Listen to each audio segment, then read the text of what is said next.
আমাদের জোটের যারা দল রয়েছেন বা যদি আরো অনেক দল আসতে পারেন, আমরা পরবর্তীতে তাদের সাথে একটা সমন্বয় করব। এই মুহূর্তে আমরা বলতে পারতেছি না, আমরা ভালো প্রার্থী দেখে আসলে এই বিষয়টা সমন্বয় করবো। এটা কোনো নির্ধারিত সংখ্যায় আবদ্ধ থাকবে না। আর দ্বিতীয়টা কি বলেছিলেন? প্রথমটা আচ্ছা, আমরা প্রথমত যখন আমরা দেখলাম যে আমাদের নমিনেশন প্রক্রিয়া চালু করার পরে 1600 মানুষ যখন এই আমাদের নমিনেশন ফর্ম কিনেছে এবং সারা দেশে অভূতপূর্ব সাড়া পড়েছে, আমরা আমাদের কাছে তখন মনে হয়েছে যে মানুষের এই ভালোবাসাকে আমরা উপেক্ষা করতে পারি না। আমাদের নমিনেশন ফর্ম অনেকেই কিনেছেন যারা নির্বাচন আসলে অংশগ্রহণ করবেন না, বিদেশে থাকেন অথবা দেশে কোনো একটা পেশায় আছেন। তারা আমাদের দলকে ভালোবেসে আমাদের দলকে ডোনেট করার একটা সুযোগ পেয়ে তারা এই নমিনেশন ফর্ম কিনেছে।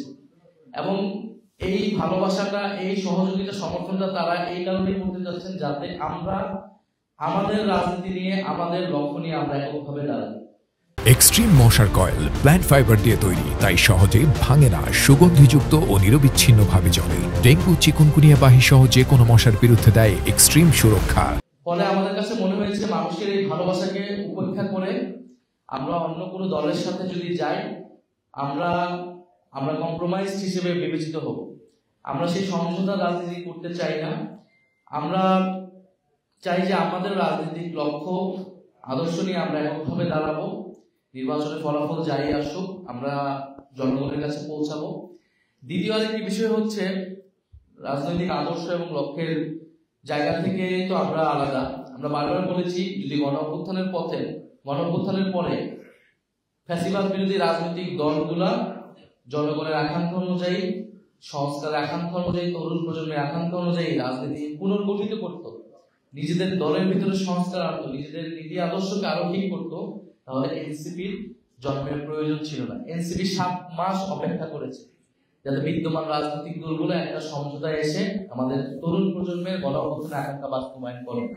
যেহেতু তারা সেটা করে নাই, যেহেতু তারা নিজেদের দলাদলি অন্তর্বন্দলে ব্যস্ত ছিল, নিজেদের দলীয় এজেন্ডায় কে প্রাধান্য করে তুলেছে, ফলে কিন্তু এনসিপির জন্ম হয়েছে। এবং আমরা দেখতে পাচ্ছি যে সংস্কার ছিল গণঅভ্যুত্থানের পরে অন্যতম প্রধান এজেন্ডা। দ্বিতীয় এজেন্ডা ছিল বিচার।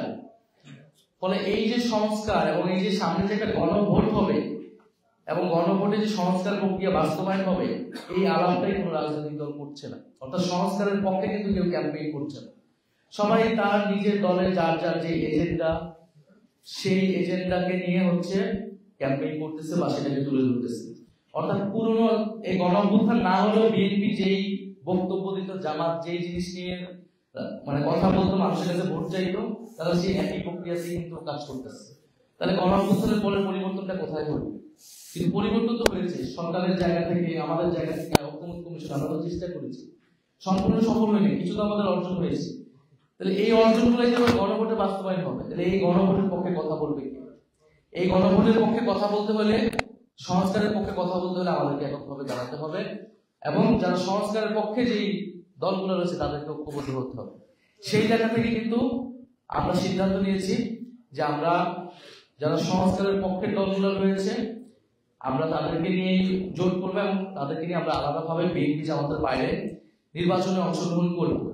এবং এবারের নির্বাচন শুধুমাত্র ক্ষমতা পরিবর্তনের নির্বাচন না, এবারের নির্বাচনটা গণভোট। এটা যাতে আমরা কেউ ভুলে না যাই। বলা হচ্ছে প্রার্থী থেকে ভোট দিবেন নাকি মার্কা থেকে ভোট দিবেন, কিন্তু ভোটটা যে গণভোট, ভোটের অন্যতম প্রধান প্রশ্ন হচ্ছে হ্যাঁ অথবা না। এই কথাটা কেউ বলছেন, আমরা এই কথাটাই বলার জন্য নির্বাচনে অংশগ্রহণ করছি। আপনারা অনেকে জিজ্ঞেস করেন যে আমরা কয়টা সিট পাবো, আমরা কয়টা সিট প্রত্যাশা করি। আমরা ক্ষমতার জন্য, ক্ষমতায় যাওয়ার জন্য এই নির্বাচনে অংশগ্রহণ করতেছি, এটা খুবই পরিষ্কার। সিট কয়টা পাবো কি পাবো না সেটা বিবেচনা রেখেও নির্বাচনে অংশগ্রহণ করতেছি। সিট নিশ্চিত করতে হলে আমরা কোনো না কোনো জোটের সাথে চলে যেতাম। ফলে আমাদের নির্বাচনে অংশগ্রহণ করার লক্ষ্যটা কি? আমাদের নির্বাচনে অংশগ্রহণ করার লক্ষ্য 300 আসনে আমরা প্রার্থী দিতে যাচ্ছি, যারা জনগণের কাছে যাবে, যারা হ্যাঁ পক্ষে প্রচারণা করবে, হ্যাঁ পক্ষে জনগণকে মোটিভেট করবে। কারণ এই হ্যাঁ মানে হচ্ছে সংস্কার, হ্যাঁ মানে হচ্ছে গণঅভ্যুত্থানের পরে আমরা যতটুকু অগ্রগতি করেছি সেটাকে অব্যাহত রাখা, আমাদের সংস্কারের অর্জনগুলোকে বাস্তবায়ন করা। হ্যাঁ বিপরীতে যাচ্ছে না, না মানে আমাদের কোনো ধরনের সংস্কার হবে না। না মানে 5ই আগস্টের আগে বাংলাদেশ যেভাবে পরিচালিত হতো সেভাবে পরিচালিত হবে, হয়তো শেখ হাসিনার জায়গায় আরেকজন ব্যক্তি বসবে। ফলে পুরো বাংলাদেশ নির্বাচনের সময় বিভক্ত হবে হ্যাঁ এবং না। আমরা সেখানে হ্যাঁ এর পক্ষে, সংস্কারের পক্ষে, পরিবর্তনের পক্ষে কথা বলতে চাই। মানুষকে যাতে সেই দিকে ভোট দেয় সেই আহ্বান আমরা করতে চাই। আমরা কখনোই বলবো না এনসিপি কে ভোট দিন, শাপলা কলিকে ভোট দিন। আমরা বলবো আপনারা হ্যাঁ এর পক্ষে ভোট দেন। আমরা হ্যাঁ এর পক্ষের শক্তি, সংস্কারের পক্ষের শক্তি, হ্যাঁ এর পক্ষ নিয়ে আমরা নির্বাচনের মাঠে নামবো।